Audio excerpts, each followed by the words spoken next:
dia faly tafaraka amintsika indray ny tenako amin'ity androany ity ary ny fiadanan'Andriamanitra tononoko amintsika rehetra. Saotra an'Andriamanitra izaho sy ianao mbola nahatratra izao andro androany izao.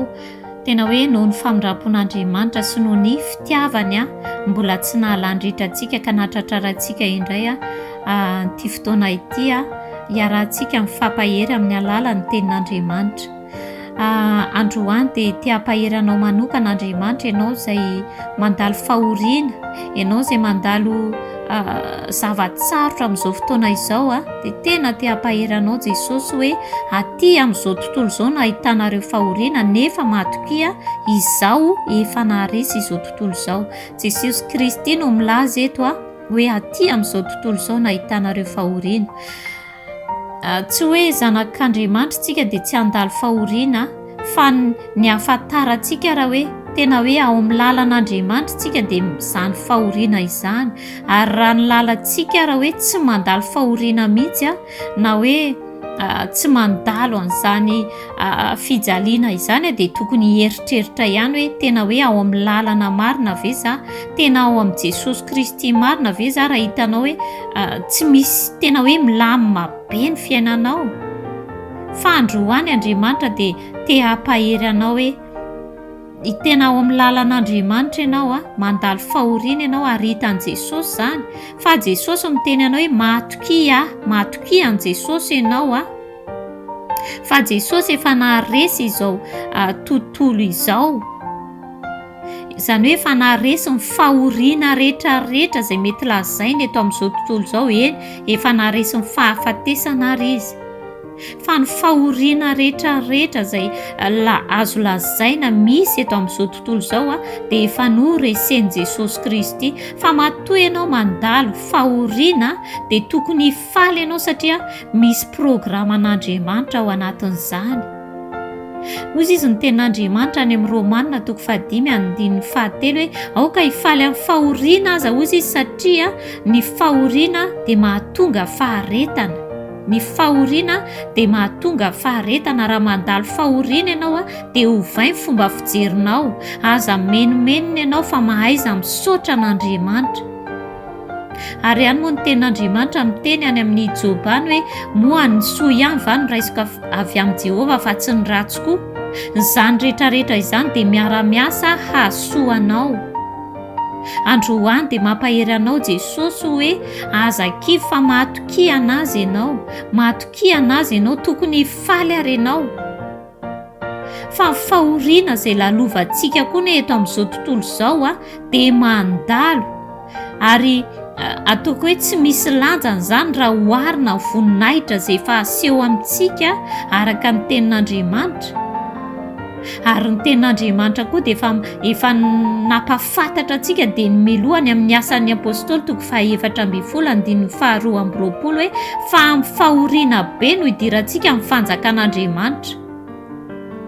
Satria ny zavatra hita izany rehefa milamindamina amin'ny fiainantsika dia manana taon-dano sa manadino an'Andriamanitra.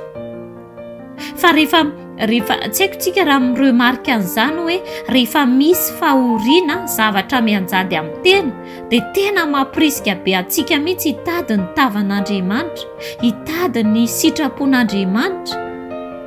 Kanefa rehefa milamindamina mahazo fitahiana dia ohatrany maivamaivana izany, tsy matsiaro loatra, ohatrany tsy mitovy mihitsy izany. Za manokana dia rehefa misy zavatra hoe fahoriana lalovako eo vao tena mitady an'Andriamanitra mihitsy androman'alina.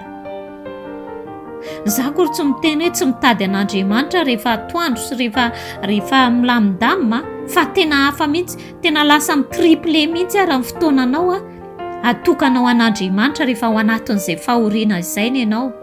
Ary tena hisaorana an' Jesosy ary fa impirimpiry moa tsika hoe nandalo fahoriana, fa tena nandalo izany fa tsisy fahoriana maharitra mandrakizay izany raha vavy sy anadahy.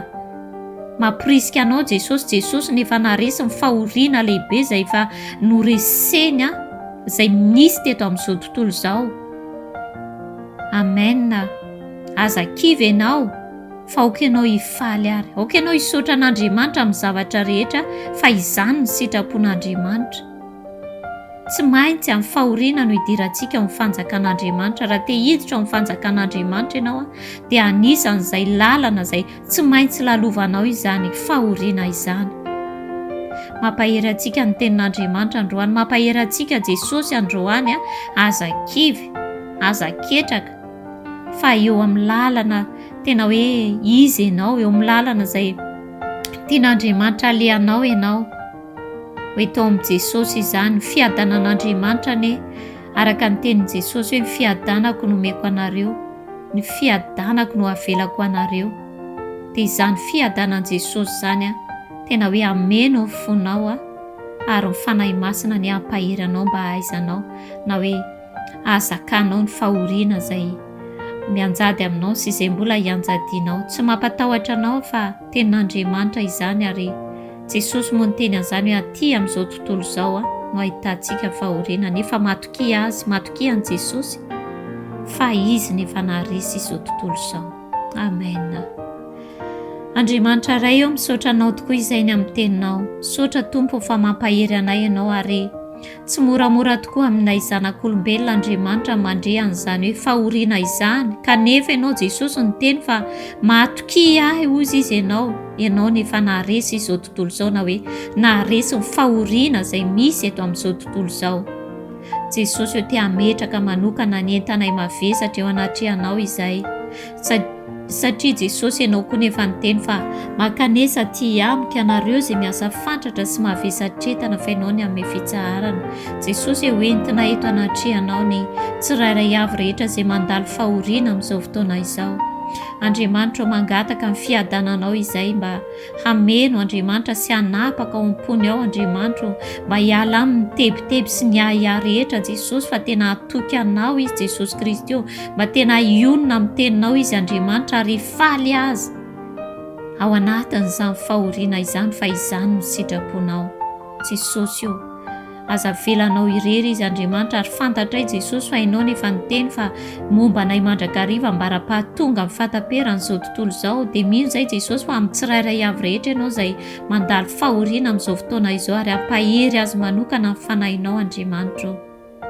Dia misaotra Jesosy io fa eo am-pelantananao izany vavaka izany, dia amin'ny anaranao no anaovanay sy angatahanay hatrany Andriamanitra ny famindraponao amin'ny tsirairay avy rehetra, amin'ny anaran'i Jesosy. Amen.